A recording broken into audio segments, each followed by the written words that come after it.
literally full throw, just bonk, doink, right into a tree. Hey, hi, hello, how's it going? Hope you're fantastic. Quick disclaimer, I basically know nothing about disc golf. I'm just a guy who started seeing disc golf clips everywhere, seeing people playing, and I wanted to pick it up and try it myself. So I Googled a couple things, bought some discs, and I've been really enjoying playing disc golf. So I am zero expert, don't claim to know anything about disc golf, but I'm going to give you a handful of tips and things that I wish I knew before I jumped into it that might have made it just a little bit easier for me to start playing. And hopefully with tips like this, you'll be out on the disc golf course soon, because it's been a very fun hobby for me to pick up. And like I said, just a guy playing disc golf, not an expert, disclaimer, over. The first thing, assuming that you have a course somewhere nearby you, the first thing you're gonna need is some discs. So for me personally, these beginner sets and any beginner disc sets are absolutely perfect. So I have the Innova, I think it's just called the Innova beginner disc set, and this is like the Discmania Active Soft, and there are a whole bunch of other ones if you look around. The beginner sets come with 3 discs, a driver, a mid-range, and a putter, and they have been absolutely perfect for me to kind of dip my toes in, because once you start looking around, there's so many kinds of discs, and that leads to a second point, which is basically any disc. If you're just a beginner, you can play through the whole course with any one disc. The putter is probably going to be the easiest, most stable for someone who's maybe used to just throwing a frisbee, but even with a driver or a mid-range, you can play the whole course with one disc, so don't get too caught up in, oh, I need the perfect this, that, and this and that. You can play with anything. I'm also trying to tackle these in kind of what would be the chronological order that I'd want to know them if I went back in time. So the second thing is, if you're playing disc golf or want to start playing disc golf, I imagine you'll want to play with other people. You don't just want to go out on the course by yourself, which if you do, that's perfect to save a little bit of money on discs. But you see, I went for 2 beginner sets, and I can play with more than 2 people, because as casuals, like, we don't need to all have our own driver, mid-range, putter. I've gone with 4 people. A couple people use just the mid-ranges, and then a couple people use the putters and the drivers, and you just switch them around. You can play with multiple people having like a single to 2 discs each. You don't need a full driver, mid-range, putter setup for everybody if you guys are just playing casually. Here's something else when you're buying. If it's in your control, obviously with the beginner sets, you don't have much choice in colors, but if you can get a non-natural bright color, like bright construction worker orange or pink or something, that could save you a lot of time searching for discs, because even like the bright yellow, the blues, God forbid a green disc, you will spend a lot of time searching. Even in just open grass field, it's hard to like find the discs. So if you have any control over the color of your discs, I'd say go for a basically construction worker hazard color, so it'll be easier to find. Pink, orange, white's not bad.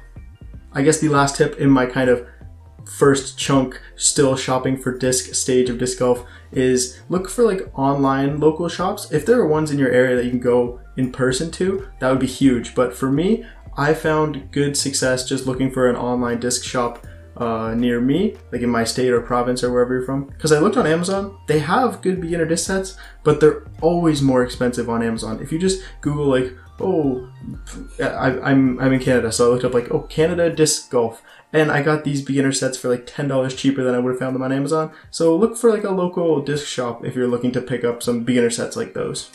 Alright, so moving forward now, you've got some discs, presumably, and even go play the first game with like whatever frisbee you have if you need to try. But my first tip, once you want to actually start playing, is just go to an open field and start hucking the discs to see how they fly, how far you can throw, etc., etc. You don't have to step out of your car directly onto the tee box and start playing. Get a feel for the discs. It'll make your experience a whole lot better. It'll give you a chance to practice your throws, which I have some tips for throwing that I kind of picked up from people and videos that I'll give you to hopefully help your throws out once you get there. The going to a big empty field method is also great for trying out different like techniques and grips. Like it's fun to just try like a forehand throw, even if you've never thrown it before. Just give it a try and see what happens. Basically, try to keep the disc flat, throw forehand, backhand, give your body a little twist, and see what works for you. The open field throw test is far too overlooked by some beginners. Here's another before you start playing disc golf tip that would have come in very handy for me had I not been a great searcher of discs. Basically, it's become super commonplace, and I'll open these beginner discs up because obviously I've used them, and I'll show you all the wear and tear and everything. But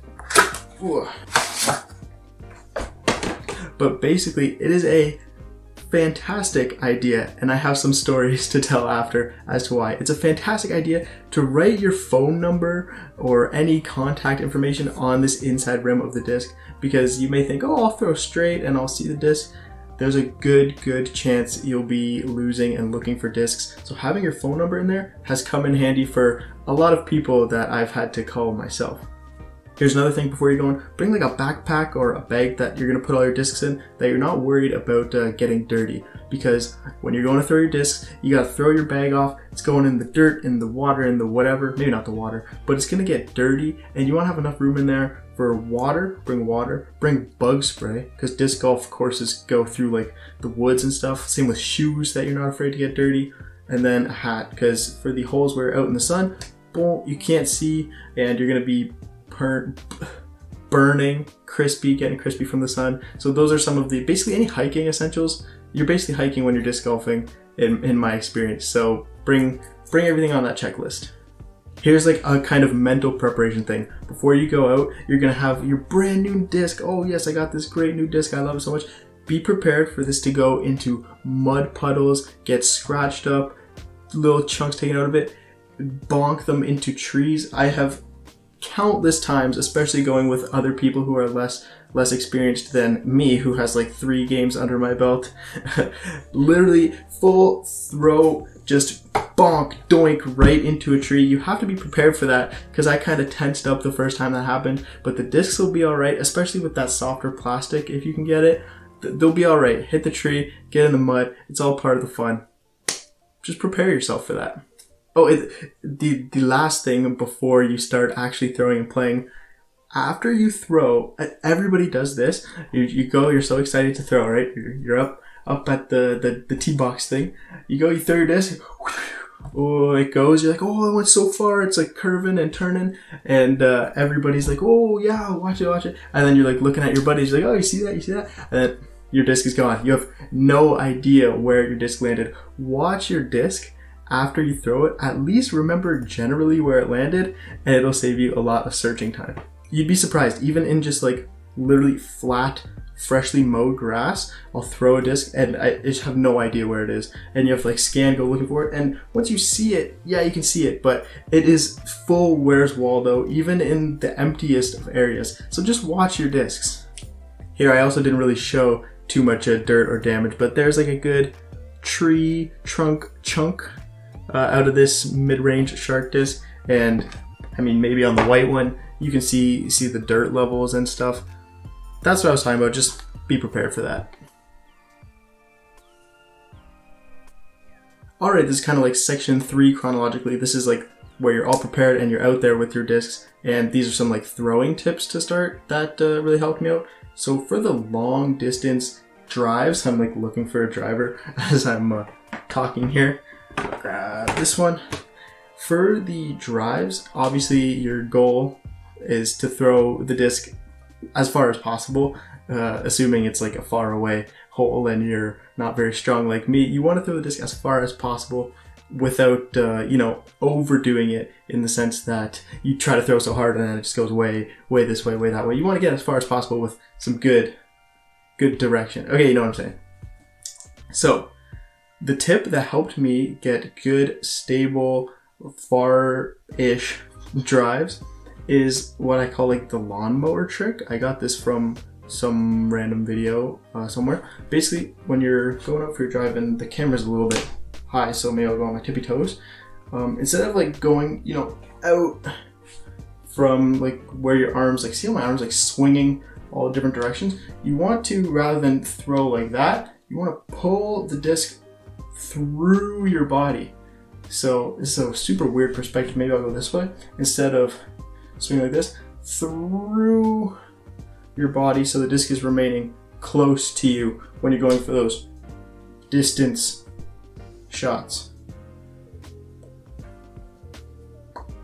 And then the reason it's called like the lawnmower trick is because when you take it to the extreme, right, you're gonna start all the way from the back, and like you're pulling a lawnmower, you don't pull a lawnmower way out here, you pull it close to you because that's where you get the most power. So the disc is back down here and you're pulling it through your body and out. Just give that a try. It helped me a lot to think about the pulling through my body motion when I'm going for those long drives, and then I kind of give it a little twist at the end. So pulling through and twist, and I'll show you a clip.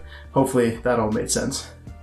As for putting now, this is a tip that I actually learned from a guy out on the course. Rather than doing the same normal throw you've been doing, it helps to square up with the basket, kind of curl your body in and go out with a squat. Like, I'll show you kind of another clip just to make it more easily illustrated, but square up with the basket and tuck the disc into your stomach. Don't have it out to your sides, and you can kind of lob it in, kind of in the way that I'm showing in the clip there.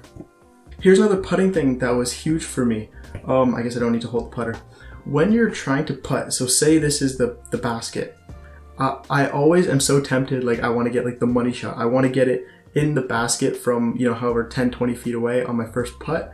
I want to get it in, so I throw like a direct shot, and if it misses, you're basically the same distance away after you miss that first putt. So you go here, woo, and you miss, and then you're here, and then you woo, if you miss, you miss, woo, you miss, you miss. What you want to do with your putts, at least for me, I found that it helps to go for more of like a lob, which that position kind of helps with, that squat kind of up and down throw helps on the putts, because then if you miss the basket with kind of a lob, you're like nice and close for a cleanup putt. Otherwise, I've had experiences where it's like putt, and you just keep missing. It keeps going far. Try to arch and land near, or ideally in the basket, but if you land close enough to the basket, you're making that progress forward so you can actually finish and get the putt in eventually. Yeah, try lobbing your putts instead of just whizzing them right by the basket. Okay, we're going on long, but I'm almost done. I got a couple more key tips.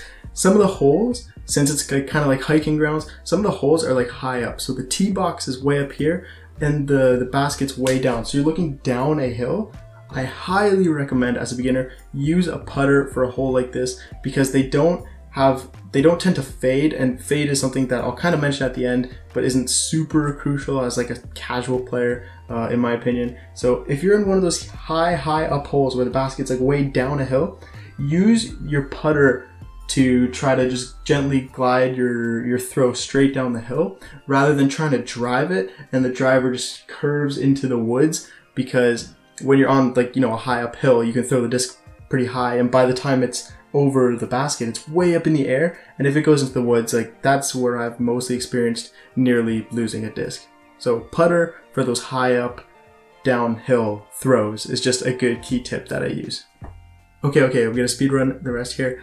When you're out there playing with one or two or people or by yourself, talk to the people around you. A lot of these tips I got from just talking to people that were out there, way higher skill level than me, etc., etc. And it's just a good way to feel part of, you know, something. You don't have to be isolated and just playing your own game. Talk to people out there. It's a good time. They can also help you search for your discs. I've experienced that a lot. So just be friendly and don't be shy, because people don't care if you stink at disc golf. You probably don't stink. I've seen people that say, oh, I stink, and then they get it in, or they see me miss like a 2-foot putt, and they're like, oh, try this. But everybody's nice. Be friendly. Friendly is good. Here's something I also love doing, which I can show you if I can find it. Yes, I found it. When you go, keep your personal like tally. Oh, that's just blasted right out. I don't know if you can see that, but basically this is just like a little custom scorecard that I use. Because if you keep your score at each hole, you know, oh, it took me 5 strokes on this hole, or it took me 6 strokes on hole 5, then when you go back next time, you can compete against yourself rather than just competing with the people there, because the odds are if you're the one that's interested in disc golf, you'll end up being a lot better than whatever friends you have tag along. So it's not as fun to just compete against them and destroy them. So keep your own score, and then you can compete against your previous ghost self, like those like Mario Kart ghost version game mode things. Yeah, keep your score. I've loved doing that. I've loved doing this, and then if you have it all recorded, you can compete against yourself and see if you improve over time, which you probably will. The very last thing, I wanted to keep this for last because I don't want to talk about it. All of the discs have like this like numbering system, which have like fade, turn, glide and speed, if you can see that on this disc here. Otherwise, I'll put a picture on the screen. These do mean very important things, but I am definitely not qualified to talk about it. So I watched a great video, which I will put a link to in the description, of some guy talking about what these numbers mean. It's not super important to me as a beginner. For me, it's more like just get whatever disc you can get or you want to get and then throw it and see what happens. But if you want to know more of the details of what those numbers mean, I'll link a good video. You don't want to hear from me because I don't really know what they do. I'm more of the opinion, just get a disc, throw it, and then you'll know kind of what happens when you throw it. But yeah, that's just me as a super casual disc golf enjoyer, man. So with that, I hope you're getting discs and you're getting out on the course. Just have fun with it. I've absolutely had a good time. And these are just tips that I wanted to hear, or I wish I could have heard before I, had to Google stuff myself. So yeah, disc golf tips from a casual, and I am done. Okay, I just finished up the recording and I totally forgot to tell like the phone number story that I was gonna tell. So you see this disc here, which has blacked out phone numbers. This is not a disc that I found and then blacked out the phone numbers to steal. Basically, this story comes in two parts. The first one is that the phone number is super beneficial because I found this disc while searching for my own disc in a body of water, which we won't get too much further deeper into that. But yeah, I found this disc. I was like, oh, that looks like a really cool disc. Defender, ooh, looks pretty epic, pretty good disc, and it's got this speed 13, if you can read that, which is a big number. So I was like, oh, this is probably like a really sick disc. But anyways, I of course had to reach out to the phone number that was on there previously and return it, as you should. But basically I messaged them and they said, they lost this disc like a while back and they weren't from the area, so I should either just donate it or hang on to it. So I hung on to it. They said just black out the number, put your own number on there or whatever. It's your disc to do with what you please. And I was like, oh cool, because this looks like an awesome pro level kind of disc. So I was excited to, use it and be super good at disc golf. But the second half of this story is that the disc does not make the player. So that's why I recommend the beginner level discs, because with this, which I thought was going to be so crazy, I cannot throw this well at all. It does not go straight. It just curves like crazy. And I think it's because of that 13 speed. I'm not able to throw at the speed required with enough control to make this disc fly good. So you don't need a fantastic disc. And in fact, a fantastic disc might make you even worse. Okay, that's the end of my cutout story that I was going to tell. Goodbye.